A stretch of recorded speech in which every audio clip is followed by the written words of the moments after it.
പറഞ്ഞതുപോലെ അതേ പൊന്നു മുഅ്മിനേ, നിന്റെ ഏത് മനസ്സിനെ കീറി മുറിക്കുന്ന, ഒരുറക്കം കിട്ടാത്ത, ഒരു സമാധാനമില്ലാതെ നീ അലഞ്ഞു തിരിയുന്ന ഏത് പ്രശ്നമാവട്ടെ, അതിനുള്ള ഏക പോൻ വഴി ഹസ്ബി അല്ലാഹ്, എന്റെ അല്ലാഹ് എനിക്ക് മതിയായവനാണ്.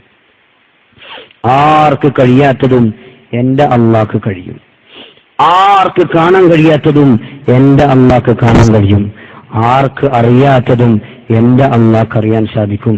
അതുകൊണ്ട് എന്റെ മനസ്സിന്റെ നീറുന്ന ഏതേത് പ്രശ്നങ്ങളും അത് പരിഹരിച്ചു തരാൻ ഈ വിനീതനായ എന്റെ അടിമയാകുന്ന, അള്ളാഹുവിന്റെ അടിമയാകുന്ന, അടിമ സ്ത്രീയാകുന്ന അതെ എന്റെ പ്രശ്നങ്ങൾ എന്റെ അള്ളാഹ് ഏറ്റെടുക്കും എന്ന പ്രത്യാശയോടുകൂടി അള്ളാഹു നൽകുന്ന ഈമാൻ ഏതെങ്കിലും മക്ബറയിലോ ഏതെങ്കിലും അമ്പലത്തിലോ ഏതെങ്കിലും ജോത്സ്യനെടുക്കലോ ഏതെങ്കിലും തങ്ങടെടുക്കലോ നീ കൊണ്ടു പണയം വെച്ചിട്ട് നിഫാഖും കുഫ്റും ശിർക്കും വാങ്ങിച്ച് നരകത്തിലേക്ക് പോകല്ലേ സഹോദര സഹോദരി. നീ വിചാരിച്ചതുപോലെ കാര്യം നടന്നു കിട്ടും. മക്കളില്ല, ഒരുപാട് ദുആർന്ന് കിട്ടിയില്ല, അവസാനം പറഞ്ഞ് ഗുരുവായൂർ അമ്പലത്തിൽ പോയിട്ട് ലിംഗപൂജ നടത്തിയാൽ നിനക്ക് മക്കളെ കിട്ടും. നീ പോയി, കിട്ടും മക്കളെ. നിന്റെ രോഗം മാറുന്നില്ല, വർഷങ്ങളായി കരഞ്ഞുക ദുആറൊന്നും മാറുന്നില്ല. അതെ, ഇന്ന അമ്പലത്തിൽ നീ നേർച്ചയാക്കി, ഇന്ന മക്ബറയിൽ പോയിട്ട് നീ പട്ടുപറിച്ചു, നിന്റെ രോഗം മാറും.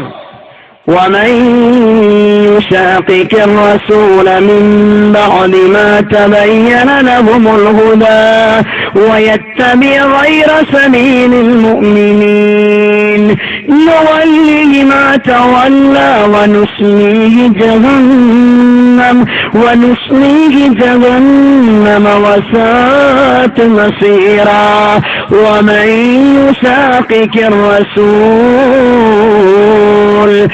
ജീവിതത്തിൽ അനുഭവിക്കുന്ന ഏതേത് മേഖലകളാവട്ടെ, ദുഃഖമാവട്ടെ, വ്യസനമാവട്ടെ, പ്രയാസമാവട്ടെ, സന്തോഷമാവട്ടെ, ഏത് മേഖലകളാണെങ്കിലും ശരി, അള്ളാഹുവിന്റെ റസൂലിന്റെ സുന്നത്തിന് വിരുദ്ധമായിട്ട് അള്ളാഹുവിനെ എതിര് കാണിച്ചുകൊണ്ട് ഭിന്നിച്ചുകൊണ്ട് അള്ളേ ഇന്ന വിഷയത്തിൽ നീ ഇന്ന പോലെയാണ് പ്രവർത്തിക്കേണ്ടത്, ഇന്ന പ്രശ്നത്തിൽ നീ ഇന്ന പോലെയാണ് നീയേണ്ടത്, വ്യക്തമായി അള്ളാഹുവിന്റെ റസൂലിന്റെ അധ്യാപനം നിനക്കുണ്ടായിട്ട് ആ അധ്യാപനങ്ങൾ മാറ്റിവെച്ചിട്ട്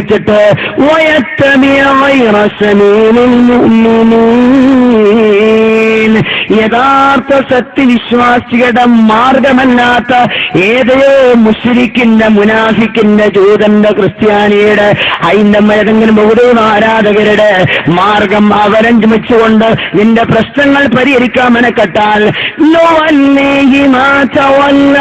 നീ പോകുന്ന വഴിയിൽ നിന്റെ ആഗ്രഹം പൂർത്തിയാക്കിയിട്ട് ഞാൻ വിടും സഹോദര.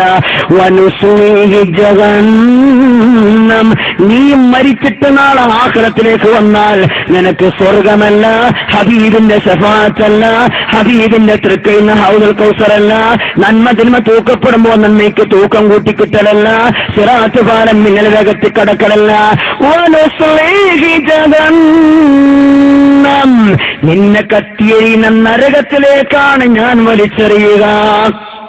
കിട്ടും നിനക്ക്. അമ്പലത്തിൽ പോയ കുട്ടിയെ കിട്ടും, തങ്ങടുത്ത് പോയ നിന്റെ രോഗം മാറിക്കിട്ടും, ഖബറിനടുത്ത് പോയ നിന്റെ പ്രയാസം മാറിക്കിട്ടും, അതൊക്കെ പഠിച്ചോൻ തരും. പോകുന്ന വഴിയിൽ സന്തോഷം ജീവിക്കാൻ വിടും പഠിച്ചോൻ. പക്ഷേ മരിച്ച് ആഖിറത്തിലെത്തിയാൽ വനുസ്ലിഹി ജഹന്നം, കത്തിജ്വലിക്കുന്ന തീനാളങ്ങൾക്ക് നക്കിത്തുടക്കാനുള്ള വറക് ഇന്ധനമാക്കി നിന്റെ ശരീരം മാറ്റും. ഏതു വേണമെന്ന് തീരുമാനിച്ചു. അള്ളാഹുവിന്റെ പരിശുദ്ധമായ ഖുർആനിലൂടെ, പ്രവാചകന്മാരുടെ ചരിത്രത്തിലൂടെ, പുണ്യവാളന്മാരുടെ ചരിത്രത്തിലൂടെ നമുക്ക് പഠിപ്പിച്ച ആ മാർഗം വിട്ടിട്ട് ശിർക്കിന്റെയും കുഫ്റിന്റെയും വഴിയിലൂടെ നീ സഞ്ചരിച്ചാൽ കാര്യം നേടിക്കിട്ടും. പക്ഷെ ആഖിറം കാലാകാലം നഷ്ടമാണെന്നുള്ള യാഥാർത്ഥ്യബോധം ഉണ്ടാവണം. അള്ളാഹു അനുഗ്രഹിക്കുമാറാവട്ടെ.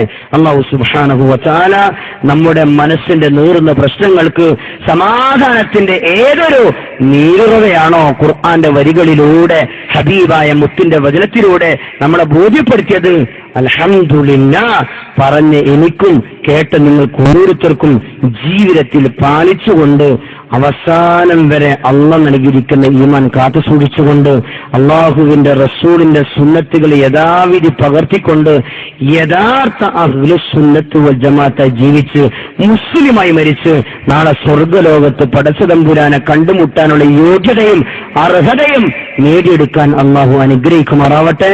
വആഖിറു ദുആഇ അൽഹംദുലില്ലാഹി റബ്ബിൽ ആലമീൻ. അസ്സലാമു അലൈക്കും വറഹ്മത്തുള്ളാഹി തആല വബറകാതുഹു.